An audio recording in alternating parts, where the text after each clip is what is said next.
ଆଜି ମୋର ନୂଆ କ୍ୟାମେରା ଆସୁଛି ଆଉ ଏବେ ପହଞ୍ଚିଯିବ ଆଉ ଟିକେ ସମୟ ପରେ କ୍ୟାନନ୍ର। ତ ଯିବା ତା'ର ଇକ୍ୱିପମେଣ୍ଟ ଧରିକିନା ଯାଉଛି, କ୍ୟାପଚର୍ କର୍ଡ଼ ହଉ, HDMI ଚାର୍ଜର ସବୁ ଧରିକିନା ଯାଉଛି। ଚେକ୍ କରିବା ଦେଖିବା କେମିତି କ'ଣ ଚାଲୁଛି, କେମିତି କ'ଣ ନାହିଁ। ଏ ବର୍ଷ ତ ନୂଆ ଲଗେଇବା ପାଇଁ ଚେଷ୍ଟା କରୁଛି, ତ ଦେଖାଯାଉ, ଯିବା ଆଉ। ଭଗବାନଙ୍କ ଦୟାରୁ ଆମର କ୍ୟାମେରା ଆସିଗଲା, ଯାହାର ନାଁ ହେଉଛି କ୍ୟାନନ୍ X11। ତ ବହୁତ ଖୁସି ଅଛି କି ଏ ବର୍ଷ ପାଇଁ ନୂଆ କ୍ୟାମେରା ଆଣିଛି। ଆଉ ମାନେ ନୂଆ ଦିନରେ ନୂଆ କ୍ୟାମେରା ଏ ବର୍ଷ ବହୁତ ବଢ଼ିଆ ହେବ ବୋଲି ଆଶା କରୁଛି ଭଗବାନଙ୍କ ଦୟାରୁ। ଏଇସବୁ ଜିନିଷ ଆପଣମାନଙ୍କୁ ଭଲ ପାଇବା ଏବଂ ଭଗବାନଙ୍କ ଦୟାରୁ ଆଜି ମୁଁ ଏଇ କ୍ୟାମେରାଟି ପାଇପାରିଛି।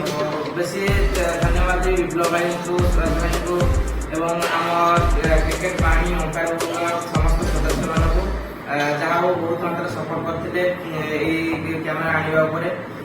ଆଉ ଏ ବର୍ଷ ଚାହିଁବୁ କି ଏହି କ୍ୟାମେରାରେ ସବୁ ଲାଇଭ୍ ଆପଣଙ୍କ ପାଖରେ ପହଞ୍ଚାଇବା ପାଇଁ। ଆଉ ଆପଣମାନେ ଏମିତି ଭଲ ପାଇବା ଦେଇଥାନ୍ତୁ ଏବଂ ଚ୍ୟାନେଲକୁ ମଧ୍ୟ ସବସ୍କ୍ରାଇବ୍ କରନ୍ତୁ। ତ ଯାହାଫଳରେ ଆମର କିଛି ମନୋବଳ ବି ବଢ଼ିବ ଆଗକୁ ବଢ଼ିବା ପାଇଁ। ବିଭିନ୍ନ ଜାଗାରେ ହେଉଥିବା ଟୁର୍ଣ୍ଣାମେଣ୍ଟ ଗୁଡ଼ିକୁ ଆମେ ଲାଇଭ୍ ମଧ୍ୟ ଦେଖିପାରିବୁ। ଯାହା ହଉ ଆପଣମାନଙ୍କର ଏତେ ସପୋର୍ଟ ଥିବାରୁ ଆପଣମାନଙ୍କୁ ବହୁତ ବହୁତ ଧନ୍ୟବାଦ।